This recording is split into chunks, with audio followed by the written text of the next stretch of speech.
Welcome to Beyond Longevity, the podcast that explores not just how we age, but how we can build a longer, healthier future for ourselves. My guest today on Beyond Longevity is Dr. Jin-Xiong She. Before entering the longevity space, he built his career in genomic medicine, immunology, and disease risk research. He helped lead major international type 1 diabetes research, including the TEDdy study, and he's currently the CEO and CSO of Ginfinity. Dr. Jin is also credited with more than 400 peer-reviewed papers, around 20,000 citations, and more than $100 million in research funding. So when he talks about precision health, NAD biology, and longevity, he is bringing decades of biomedical science into the conversation. In this episode, we explore why Dr. Jin believes knowing your biomarkers and your baseline is so important, why measuring matters more than guessing, and how NAD and precision health fit into the bigger picture of longevity. Hello, Dr. Jin. Thank you so much for joining us on Beyond Longevity today. You are quite the man. You have taken quite an unusual route to where you are now. You have been an academic scientist for over 40 years, worked, studied, researched in many countries. You've published, I think, over 400 papers, and you're widely cited by your peers. You're a respected figure in the field, I think, is the least one can say about you. Let's start at the beginning. You started in the field of diabetic research, cancer research, and now you've ended up in the longevity field, Healthspan field. Tell us a little bit about that journey. It's my distinct pleasure to be with you, Daphne, and I really look forward to talking to you about longevity and beyond. And so I'm a Chinese, as you can see. I went to college in China. I had the opportunity to study my PhD degree in France. So in college, I was actually studying fish biology. In France, for my PhD, I was studying evolutionary biology. At that time, that's when molecular biology just got started and was becoming very popular. So the technologies developed in the 1970s and 1980s really allowed scientists to sequence the entire human genome by year 2000. And there was a molecular revolution going on right at the time when I started my scientific career. With the molecular tools, we had the opportunity to really change how we study medicine and how we practice medicine. So my research career focused on identification of genetic factors as well as environmental factors that determine how healthy we are and what diseases we are predisposed to, and how we can come up with strategies to not only treat the diseases, but also prevent many diseases before clinical symptoms actually appear. So that was an incredible opportunity in front of scientists. We feel that we can change medicine for the better and forever. I started my medical career on type 1 diabetes, which is a childhood disease and autoimmune disease. And we know genetic factors play an important role, but there are environmental triggers that determine whether someone who has the genes actually develop a disease or not.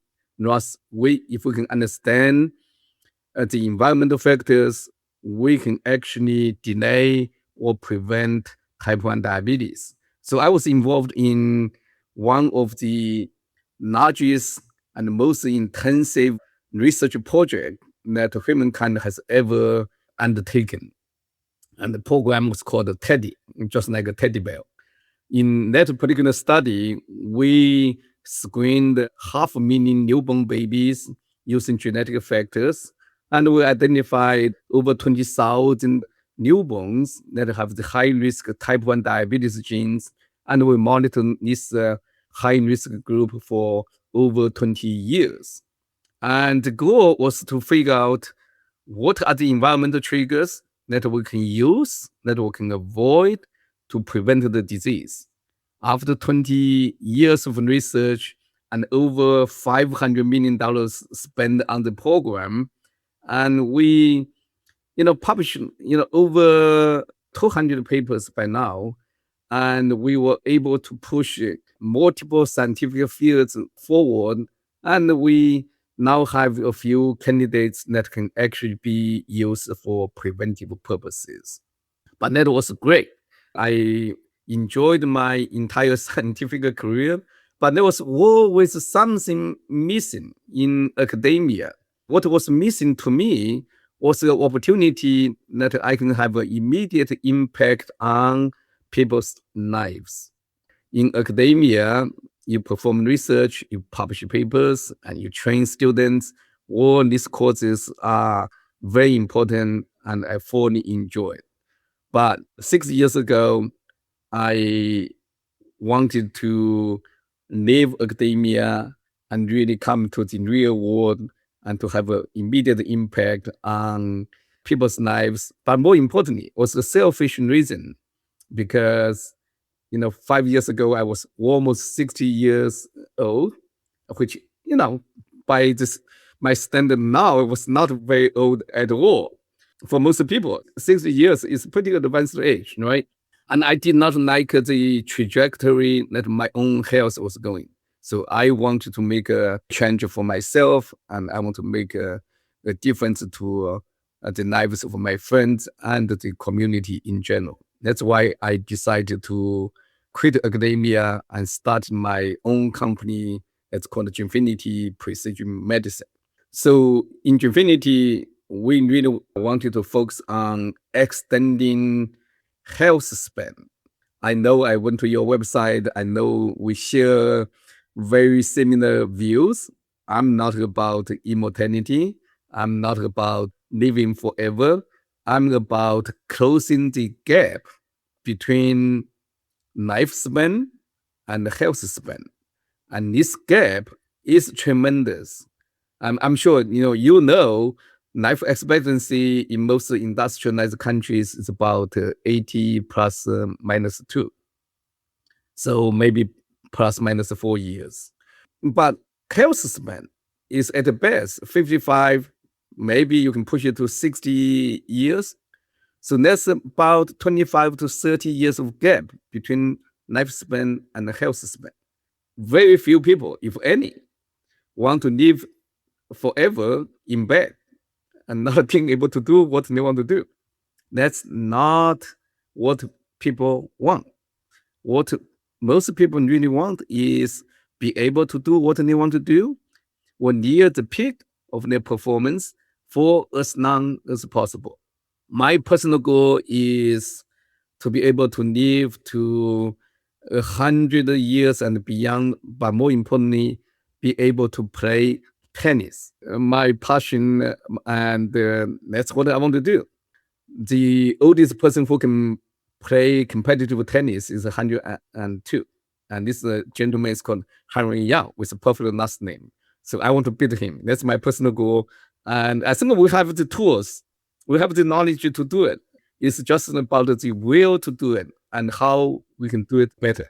Absolutely. I didn't know there was a tennis player who was 102, a professional tennis player. Wow. Professional, yeah. That's impressive. But I totally agree with you that longevity is an overhyped word. And what we really mean is health span, a healthy life. Never mind how long. Ideally, very long, but obviously the emphasis is on healthy. So is it correct to say that your career now is about developing technology to identify those risk factors that cause various diseases that age us? Because it's the diseases which are aging us. Is that sort of correct? Can you say it maybe in a bit more professional terms than I did?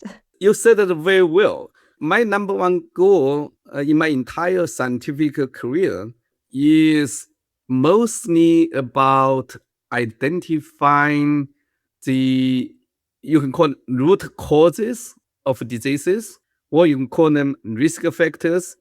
And I very often call them suboptimal health state or sub-health, if you want. So we will have some sub-health issues, every single person. And we may or may not know that. And also the types of sub-health can be very different from one person to another. So my goal is to assemble and develop most comprehensive and the most important sub-health conditions and develop the tools to identify them in each person. And we use the data to develop personalized, precision, and holistic action plan or intervention strategies. Testing is very important in our whole program, but testing alone is not going to solve the problems. So you need a 3 element. I have a very simple protocol that I have developed in the last few years. And the protocol can be described by one word that I call TAO, right? So TAO stands for Test, Act, Optimize. And this roots deeply in the Chinese ancient philosophy called Taoism, which is about finding balance and harmony in life. And Taoists believe that it governs how the whole universe works, and it also governs life, it governs longevity. Using this very simple Tao philosophy and process, we know we have the tools and the knowledge to extend the health span by minimum of 30 years.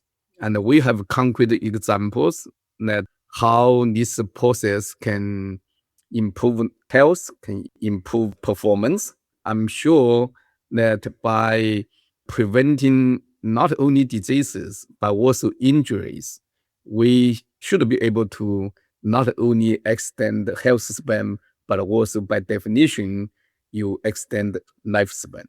Because when we're healthier, we are going to live longer. So my way of extending lifespan is through extending health span. So testing is the first step.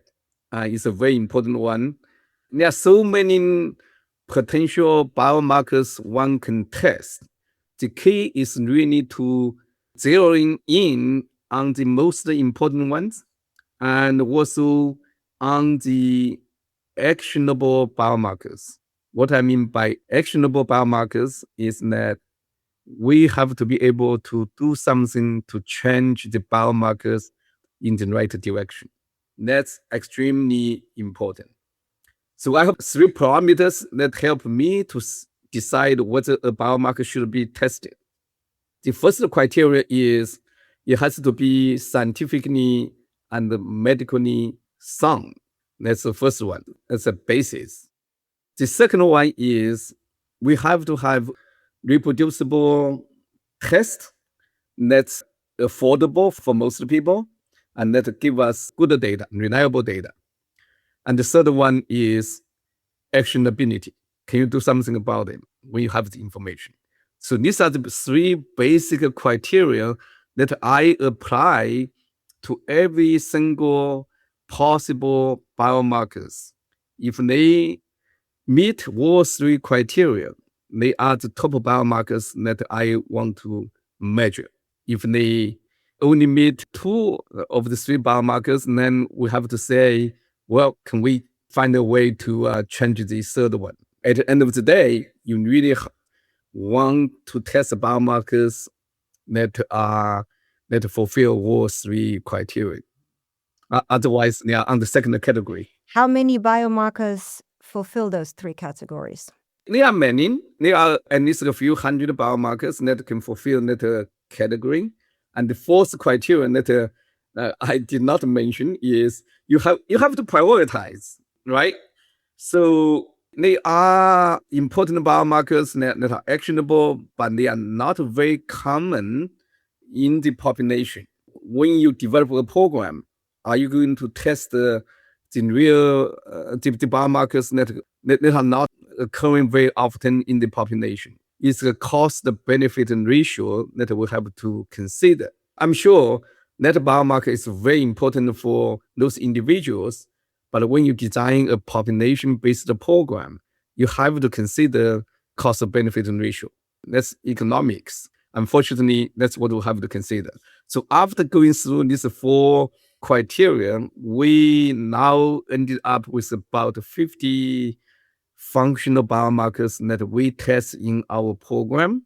But in this is going to expand. We are adding another 20 or so biomarkers into our panel. That's the most comprehensive panel, but we also create sub-panels.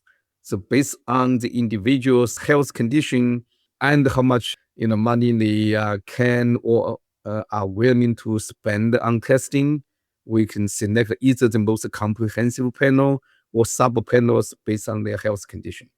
And we have to have flexible programs to meet where people are. That's beyond the scientific or medical judgment, but it's a part of what we have to consider when we talk about population health. Would I be right in saying that if a person wanting to test the biomarkers would only be able to test a single biomarker, and asking you, what would you suggest? Would I be correct in saying they should test for NAD? Absolutely. You are absolutely right. NAD would be the number one biomarker that I would recommend.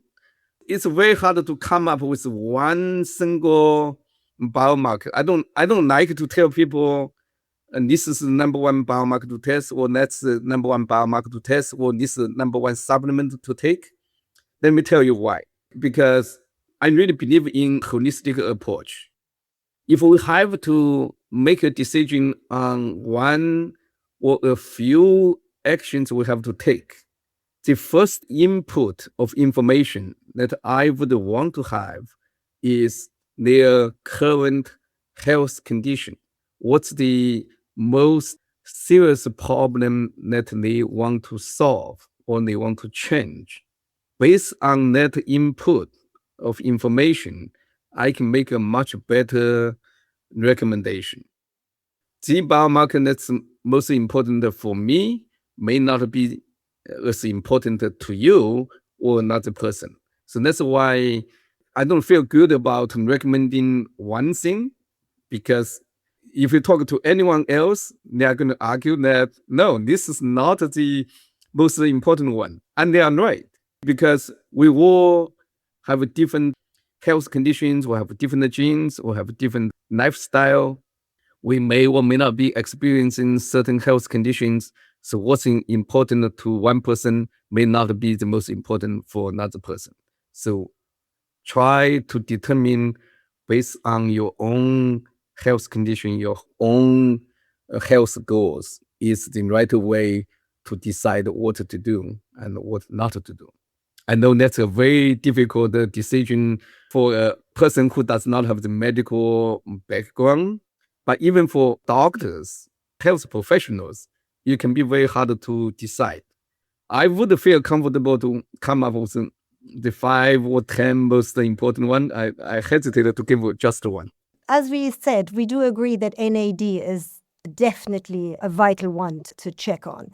I'm sure most people listening have heard of NAD. Just a very basic sort of sum up. NAD produces ATP in the mitochondria, which gives the energy to the cell. And NAD is involved in every single cell in our body, and it's basically vital for our whole body to function. No NAD, no life. Is that right? Yeah, you are absolutely right. So NAD is a coenzyme, and a coenzyme is a molecule that helps other enzymes to function.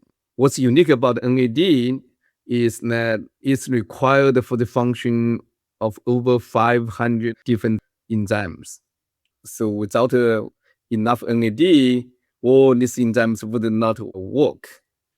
And the number one function for NAD is the production of ATP, or cellular energy, in the mitochondria.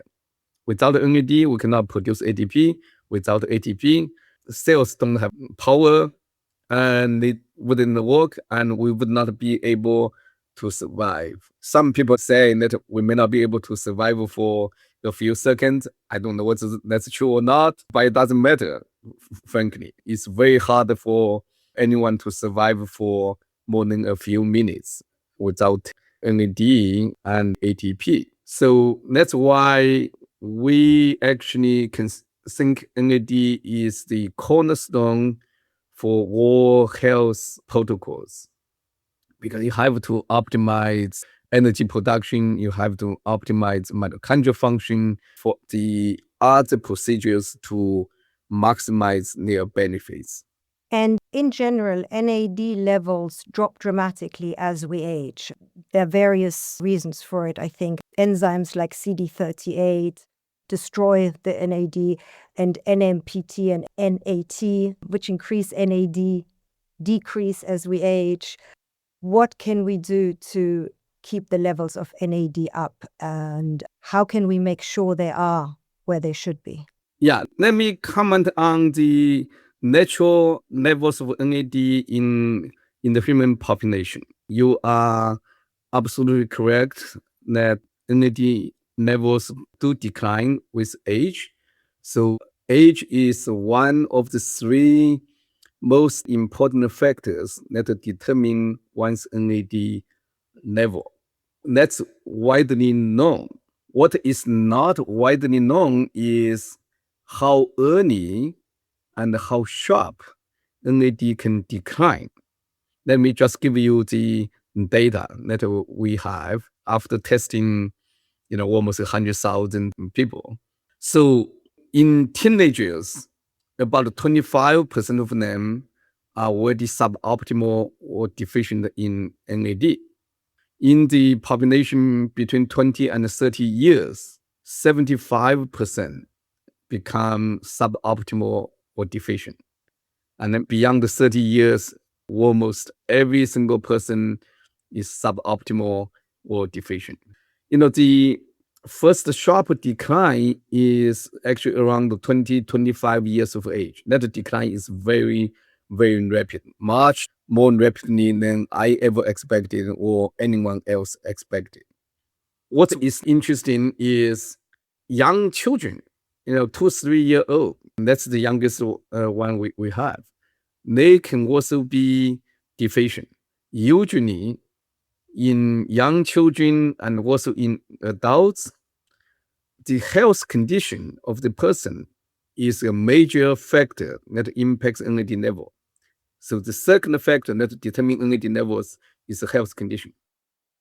The third factor that can have a major impact on natural NAD levels is actually ethnicity or the country you live in.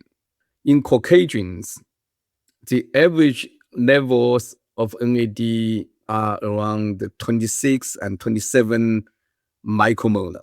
That's just a unit. If you look at some of the Asian countries like Vietnam, Korea, India, the average level is below 20, about 17, 18 micromolar. In some other Asian countries like Malaysia, the average is actually below 15. The Malaysians seem to have the lowest NAD levels. Now, Chinese are a little higher than some of the other Asian countries. The average is around 20, 22 micromolar, somewhere there. But if you look at the distribution of NAD levels globally, ethnicity or ethnicity, country of the geographic regions have a major impact on NAD levels. I have some theory about why it's not so, but just for this conversation, let's just remember that we want to consider age, health condition, and ethnicity as the three main factors that can impact NAD levels. Now, let me answer your question. How can we keep our NAD levels up?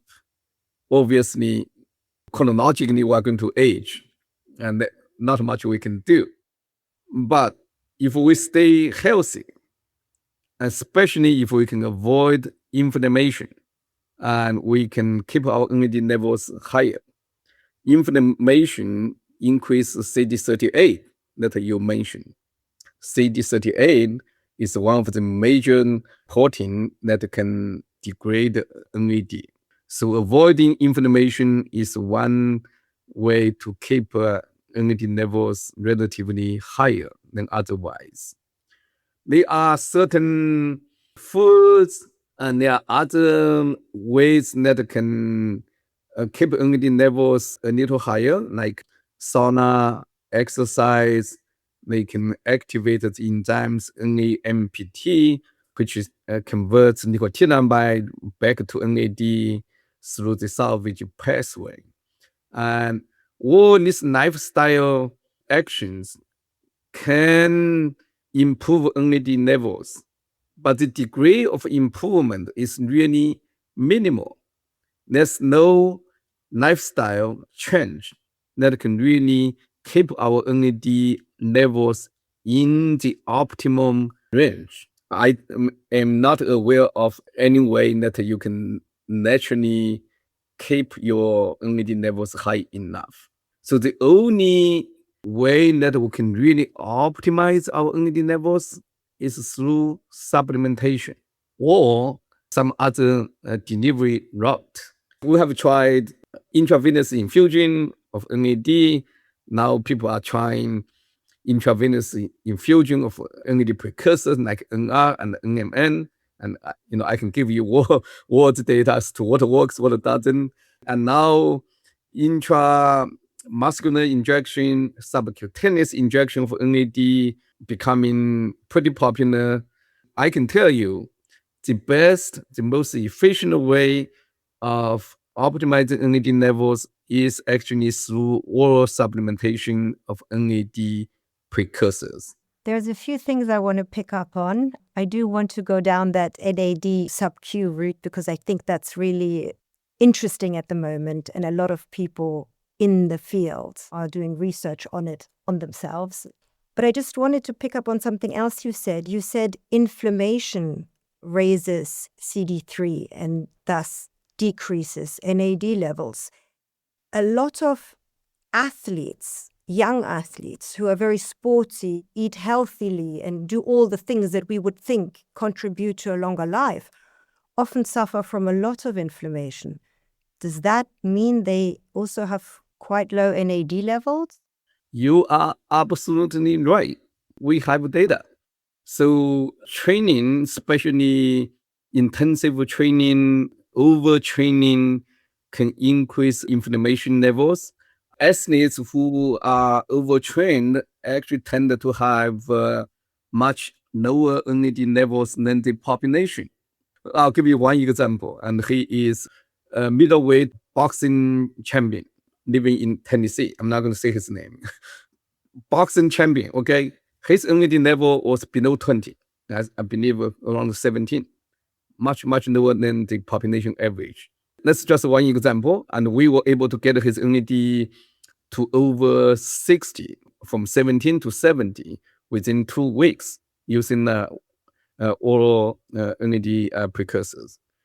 And I also have another very young individual. He actually manages a very large gym in Orlando. He was overtrained. He couldn't train anymore. We tested his NAD. He was also below 20. And we put him on the NAD supplement.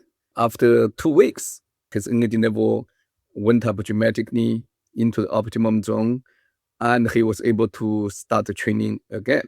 So anyone who's engaged in intensive training, especially if you worry about overtraining, you want to get the NAD testing.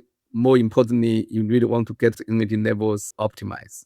And we know by optimizing NAD, you can reduce inflammation, you can increase endurance, and you can shorten recovery time. That happens again and again.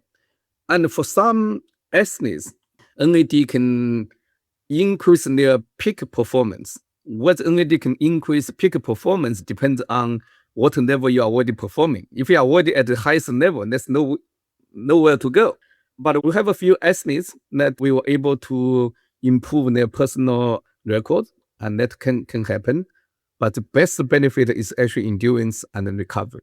Before we move on, I just wanted to speak again about the NAD and how we can increase it. You mentioned there's no lifestyle changes that dramatically increase NAD levels. I know you're a big proponent of taking NAD orally as a supplement, and I know you're a serious research and scientist person, so you would not make your assumptions just on a whim. But while I think the field knows now that intravenous NAD has no real long-term effect, I guess because of its short half-life, people do believe objectively, because I guess there are no subjective tests as such, except for yours, that SubQ injections of NAD do help and they do feel better, they do see an increase of energy. What's your thought on that? Why do you think that is, and why do you still think supplements are the way to go?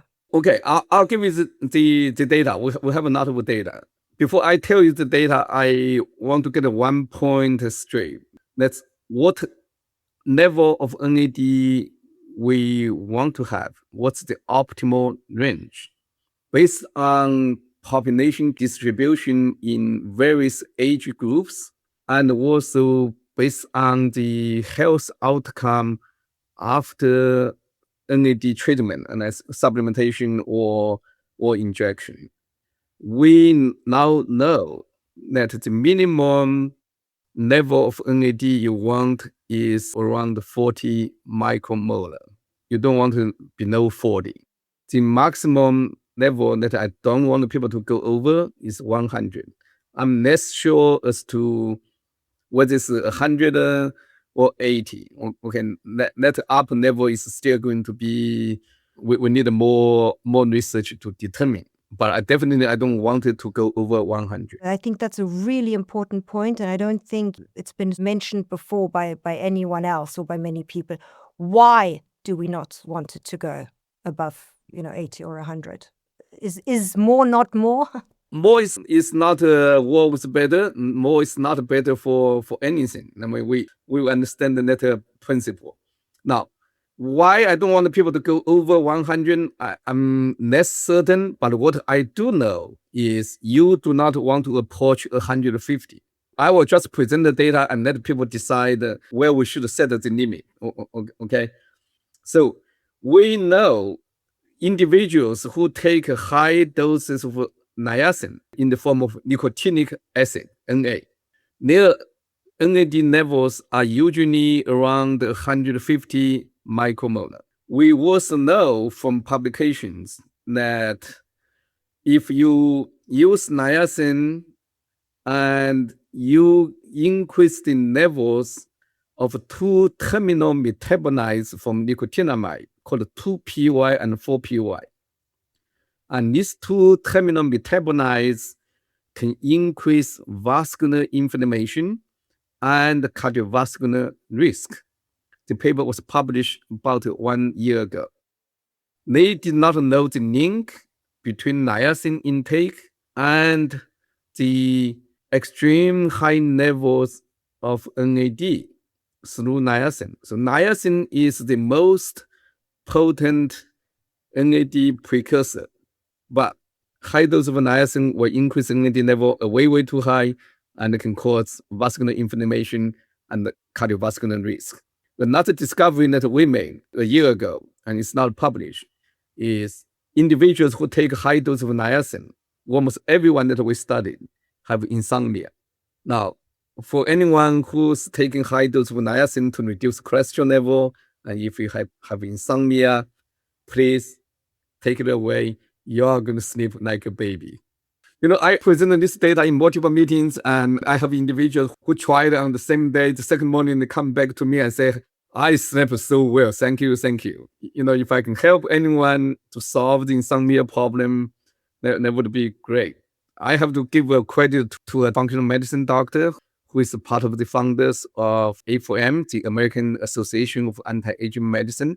He was in charge of the A4M biomarker testing program. So he and I, we worked together to figure out the link between high-dose niacin and insomnia.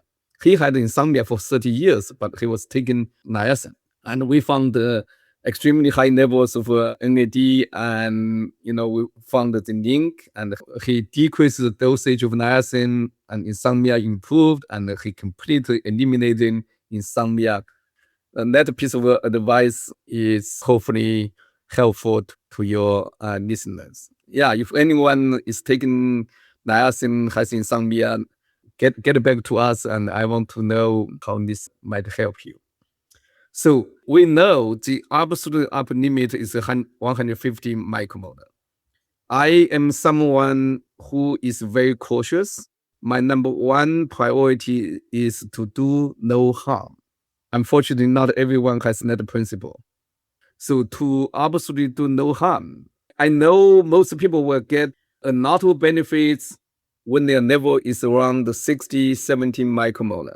So I believe the difference between, let's say, 70 and 150, so somewhere around 100 micromolar is probably the upper limit of NAD levels that you want to have. Do I have 100% confidence in that? No, I don't. But I know you do not necessarily get more benefits at 80 micromolar versus 120 micromolar. Why take the risk of elevating your NAD that may have potential side effects? Again, the do no harm principle is applied here in determining where we should aim. Why is supplementation still superior to even SubQ injections? Okay, great. So now let me give you the data on SubQ injection. If you inject 2 to 3 times a week at a dose of less than 50 milligram, 25, 50 milligram, you increase your NAD levels on average by 20 to 30%. But in order to get the maximum benefit from NAD, the average increase needs to be about 100%, from about 26, 27 micromolar to 50, 55 micromolar. So the average increase that you need is about 100%. With 3 injections a week, you only increase by 20 to 30%. Now, what do? Well, you can increase the dosage, or you can increase the frequency of injection. To increase by 100%, you probably need to inject 5 times a week, maybe more, maybe every day. If you are willing to do that, willing to pay for the high cost, I'm not against the SubQ injections if you are willing to do that. Me, for myself, I don't like to inject myself, so I would never take the SubQ injection route unless that's the only way that I can do it. It's a personal preference. Now, let me give you the data on the best supplement. It happens to be mine. I'm not trying to sell my stuff. I have yet to find another product that performs near what we have. What we have is a gold standard to compare other approaches. With the formulation we have, it's primarily NMN with 3 other ingredients. And with 1,000 milligrams of NMN per day, we can increase NAD levels on average by 110%. That's a daily oral supplementation. We actually recommend 2 doses every day, 500 milligrams each time. So you have the choice of injecting more often or at a higher dosage, or you can have a choice of the oral supplements, or you can do a combination of both. So I presented the data for everyone to consider, to try, so they can decide what's the best approach that gives them the most convenience, the lower price, and more importantly, the best outcome. We know for the vast majority of the people, the oral supplements deliver great outcome and probably better than the SubQ injection unless you have a very high dose and inject frequently.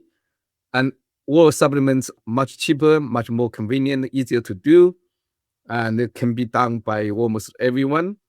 So it's a more widely available, potentially more efficient approach to optimize NAD levels than SubQ injections. I don't argue against the SubQ injection if they do it right and they get the benefit. My recommendation is test your current protocol by NAD test to see where you stand. I know pretty well where we want to get your NAD levels to be for you to maximize the benefits from NAD. I'm not dictating how you get there. I think a lot of the problem with the SubQ injections is also if you inject too much at a time, it creates a great fatigue and you become quite exhausted, which is sort of a bit contraindicative of what you really want from NAD, which is the energy. So supplements are definitely the more controlled way, I would say, to take NAD. Yeah, you are right. So the reason that I recommend the 2 different servings a day is 2 primary reasons. The first one is you don't want to have the potential of overdosing if you do it in one dose. That does not happen very often with the oral supplements we have. Secondly, I and many other people actually get an immediate boost after taking the NAD supplement. For myself, 5 to 10 minutes after I take a dose, my mind becomes more clear. I feel more energetic, and I want to have 2 opportunities to boost my energy and feel better. So oral supplementation with the right dosing, the right product actually works very, very well and gets the job done. If that's the right approach for someone, I would certainly encourage them to do it. But again, you want to get it tested to find the right product and more importantly, the right dosing. I cannot emphasize the importance of dosing, not only for NAD, but for almost all supplements. Incorrect dosing is the number 1 reason why supplements don't work. If we get the dosing right, most supplements should deliver benefits. If your supplements are not giving you the benefits, I would say don't take it. One of my jobs with people who come to me is I want to know everything they are taking. I want them to find out what is actually delivering a benefit or not. Eliminate everything that you cannot demonstrate a benefit. Many biohackers are just taking too much, too many. That goes back to your TAO principle that you need to do the testing and then what to act upon and then see a result. So I guess you then test again to see if you've reached the desired outcome. So testing really is at the start of any supplementation or health journey, I guess. Yeah. Does private testing widen the gap between people who can and can't afford private health care? Absolutely. I am actually working a little bit on that front with a couple of foundations. I'm a small player in a big pond and I don't have influence on government policies, but from a scientific and medical point of view, making basic tests and supplementation available to the population is a wise national policy in multiple fronts. It's a great policy from an economical point of view as well, because if we just add a few basic supplements into the daily routine of the vast majority of the population, I know we can prevent or at least delay the onset of many diseases. And that will reduce the cost of healthcare. And because people are less sick and they are more productive as well. There are studies done on health economics. Prevention does pay off in the long run. The problem is I have not yet to find a government that's willing to pay the upfront cost and for the long-term benefits because of the election cycles of 4 years or 5 years, depending on where you live. I think the solution that is public-private collaboration. I would love to work with some foundations for pilot project. Let's say we take a small city or a small county and we conduct a pilot program to demonstrate to the policymakers that basic supplementation as a preventive strategy will increase health, will increase productivity, will reduce health benefit. There's no doubt about, to me, that this can work. And there are a few very, very basic things that we can do to change the picture dramatically. And I actually have a proposal in place if anyone is interested. I have the proposal ready to go, and we know it's not going to cost a lot of money, and we just need to have the buy-in from some foundations or a big company or corporate. I know we can increase the productivity. We can reduce the sick time.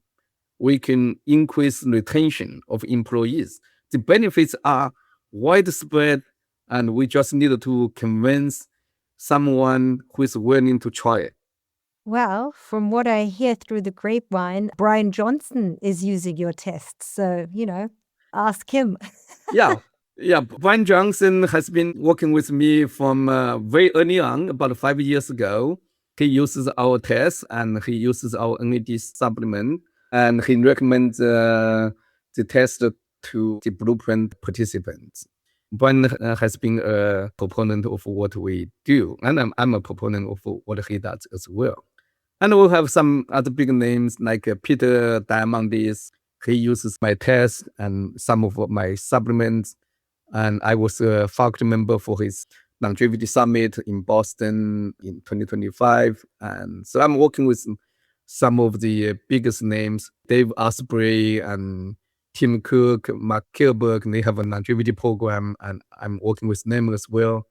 Yeah, what we do is being accepted by some of the leaders in the longevity field. No, absolutely. If anybody ever had any doubts about Ginfinity Precision Medicine, that cleared it all up. Can I just ask you, and I know it's a very wide question, but what do you think is the main problem today in the supplementation markets? I'm sure it's, part of it is overhype, no control. What do you specifically see as the biggest problem? There are many problems. The first problem is that anyone can produce a supplement and sell it. And many of the companies don't have a scientific team. They don't have a scientific background. And to solve that problem, they may put some big scientist name on their board. And I served on boards. I know what board members do and how much influence they may or may not have. The problem is there's not enough accountability. A wrong perception on the consumer's part. If I can do one thing here is I want everyone to understand that supplements are supposed to work. They're not supposed to not work. All right. If you think the supplements are not supposed to work, then don't take it, or find the ones that do give you a benefit. That's the first misconception that I want to change. There's no difference between supplement and the medicine other than medicines are more vigorous in testing, and supplements can be more effective than many drugs if it's done correctly. And for drugs, clinical trials are done to identify the right dosing and sometimes the right indication or who should take them. And we are actually applying precision medicine that I practice into precision health or precision supplementation. Again, we come back to becoming more precise, more personalized, more data-driven, outcome-driven. If you don't get a health benefit, don't take it. Wow, what a fantastic way to end this podcast. I love this. But we're not quite at the end because I always ask my guests 5 rapid fire questions at the end. So here they are. What's the single best piece of advice you would give your younger self? I will start my longevity program much, much earlier, and I wish my parents can start my longevity program. Name one habit everyone should adopt for a longer, healthier life. Get moving. Exercise is the one of the most important elements to health and longevity. And if you weren't in longevity science, what career would you have chosen? I would combine bioinformatics and bench science and find it in intersection. What microdose habits, sort of 5-minute routine or small daily action, yields outsized longevity benefits? Drink enough water, best quality water. What's the craziest longevity myth you've encountered, and is there any truth to it? I don't like cold plunging. I'm not saying it doesn't work for me. I cannot do it. But you think there's any truth to it, that it helps? I don't know. Some people actually warn against it and others love it. And it may be a personal thing. Listen, Dr. Jin, thank you so much for being on Beyond Longevity. It was a joy. Could have talked to you for much longer. You are really a fountain of knowledge. Thank you so much. Thank you. It has been my pleasure to talk to you. Thank you. That was Dr. Jin-Xiong She on Beyond Longevity. If there's one thing that really stood out in this conversation, it is that longevity cannot just be about hype, trends, or taking things blindly. It has to start with understanding what is actually going on in our bodies. So Dr. Jin's principle of TAO Test Act Optimise makes a lot of sense. If you enjoyed this episode, please share it with anyone interested in longevity, precision health, biomarkers, and the science of living better for longer. Thank you for following, rating, and reviewing the podcast. Until next time, thank you for listening.